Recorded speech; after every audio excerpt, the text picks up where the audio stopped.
ढोल ताशा पथकाचे प्रमुख आहेत. त्यांना स्वागत आहे न्यूज 18 लोकमत मध्ये. पुण्याची परंपरा आहे, लाखो खरं तर लाखो भक्त जे येतात ते हा ढोल ताशा पथक बघायला येत असतात. कशी तयारी असते, कसा सराव असतो? सराव एकदम आता उत्साहात आहे, कारण एका आठवड्यावर दहीहंडी आलेली आहे आणि जेव्हा दहीहंडी येते तेव्हा असं असतं की त्याच्यापर्यंत आमची ती रंगीत तालीम असते. दहीहंडी म्हणजे गणेशोत्सवाची रंगीत तालीम असते.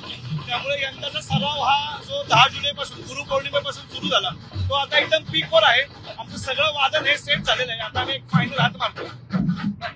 मला सांगा, परंपरा आहे अनेक वर्षाची, ती कशी जपता तुम्ही ढोल ताशाच्या माध्यमातून? परंपरा म्हणजे एकतर आमच्या इथे जे काही नियम ढोल ताशा वादनाचे जे नियम असतात, जसं वादन करताना एकतर आम्ही ह्या वाद्यांना सरस्वती म्हणूनच जपतो. त्यामुळे वाद्याची पहिल्यांदा पूजा असेल. गणेशोत्सवाच्या सुरुवातीला आपण म्हणजे पहिल्या मिरवणुकीच्या आधी वाद्यांची पूजा असेल ते आहे. पारंपरिक सगळे हात आहेत आणि कुठल्याही पद्धतीने आमचा प्रयत्न हा असतो की मुलांनी व्यसन किंवा व्यसनांपासून दूर राहावं या महिन्याच्या 1.5 महिन्याच्या कालावधीत.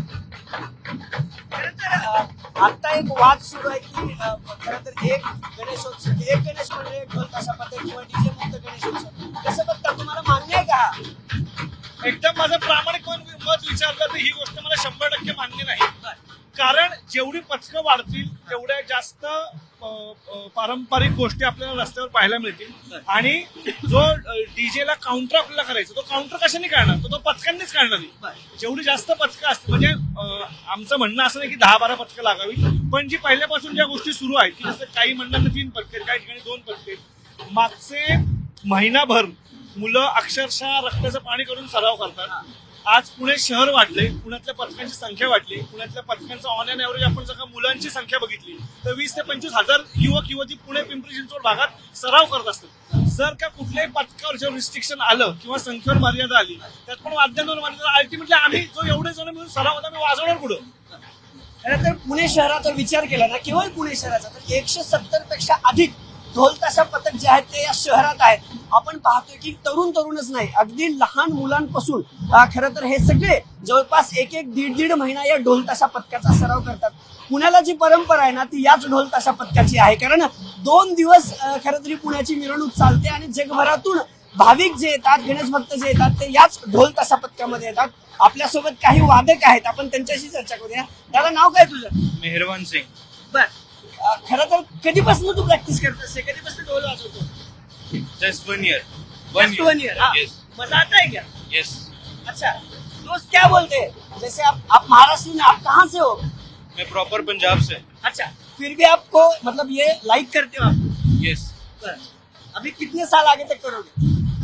जब तक होगा तब तक कर. अच्छा, बघा, हे खरं तर हा पंजाबी बांधव आहे, हा मुलगा आहे.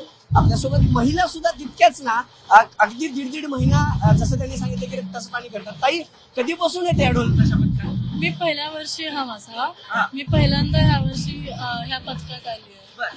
हो आवड आहे ढोल ताशा पथकाची? हो, मी दरवर्षी गणपतीच्या वेळेस बाहेर पथकांना बघायला येते आणि असं खूप असं मनाला वाटलं की ह्या वर्षी मी पण करेन.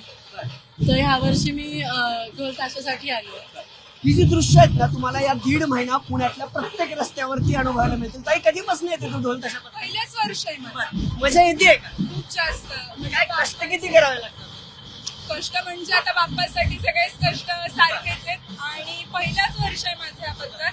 खूप जास्त आनंद आहे आणि बाप्पाच्या आगमनाच्या तयारीसाठी आम्ही सगळेजण प्रयत्न करतोय. सगळेजण म्हणजे वाट बघतोय की कधी कधी बाप्पा येतोय. उत्साह कसा असतो मंडळामध्ये रोज ढोल ताशा पथकाचा? म्हणजे हे एक निस्वार्थ प्रेम आहे पहिली गोष्ट. आणि हा जो आनंद आहे ना, हा म्हणजे जोपर्यंत आपण पथकामध्ये जॉईन होणार नाही ना तोपर्यंत कोणाला अनुभवून मिळणारच नाही. ही परंपरा जोपासत ना पुण्याची ढोल ताशा पथकाची खासियत आहे की काहीतरी नाविन्यपूर्ण करायचं बघतात. माझ्या मागे तुम्ही बॅनर जे बघताय ना, ते यावर्षी जो पहलगाम हल्ला आपल्या भारतावरती झाला होता त्यानंतर ऑपरेशन सिंदूर मार्फत आपण जे प्रत्युत्तर दिलं होतं आणि त्याच वेळेस कर्नल सोफिया कुरेशी आणि विंग कमांडर योमिका सिंग हे मीडिया ब्रीफ करायला भारताची बाजू मांडायला होते. त्यांना देखील म्हणजे इंडियन आर्मीला देखील सलाम या ढोल ताशा पथकातून करण्यात आलेला आहे. खरं तर गेल्या अनेक वर्षांपासून पुण्यनगरीची ही परंपरा आहे की गणेशोत्सवात केवळ डीजे नाही तर हे जे पारंपरिक वाद्य आहे ते चालत आलेलं आहे. चिमुरडे सुद्धा आपल्याला या ठिकाणी दिसत आहेत. आपण त्यांच्याकडनं भावना जाणून घेतो. इकडे नाव काय तुझं? समरजित तोरवे. समर्जित. कधीपासून येतो का? पहिलंच वर्ष आहे?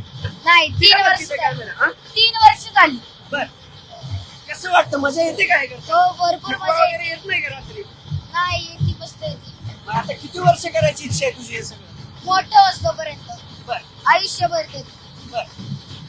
हे अगदी चिमुरडे सुद्धा आहेत. मी तुम्हाला विनंती करेन की एक फक्त आमच्या दर्शकांसाठी ढोल तुमच्या सगळ्या वादकांना सांगा की जोरात जे गणेशोत्सवात ढोल वादन होतं ते करून दाखवा, फक्त आमच्या प्रेक्षकांसाठी. खर तर प्रत्येक ढोल ताशा पथकाचं एक वेगळं नाविन्यपूर्ण आहे. पुण्यात 170 पेक्षा अधिक ढोल ताशा पथकं आहेत. 1 महिना हा सगळा सराव चालतो आणि जी परंपरा आहे ती जपण्यासाठी हा प्रत्येक वादक जो आहे, ढोल वादक, ताशा वादक, हे सगळे जे आहेत ते अगदी प्राणपणाला लावून कष्ट करतात. का तर आपल्या लाडक्या बाप्पाचं आगमन या ढोल तासाच्या गजरात जोरदार हवं हीच यांची इच्छा असते. खरं तर आपण पाहतोय की हा सराव जो आहे तो आता सुरू झालेला आहे. हाच सराव अगदी गणरायाच्या आगमनापर्यंत शेवटपर्यंत टिकून राहतो. का तर हा आपल्या लाडक्या बाप्पाचा उत्सव आहे. आपण पाहतोय की ही सगळी जी आहेत वादकं ती रोज संध्याकाळी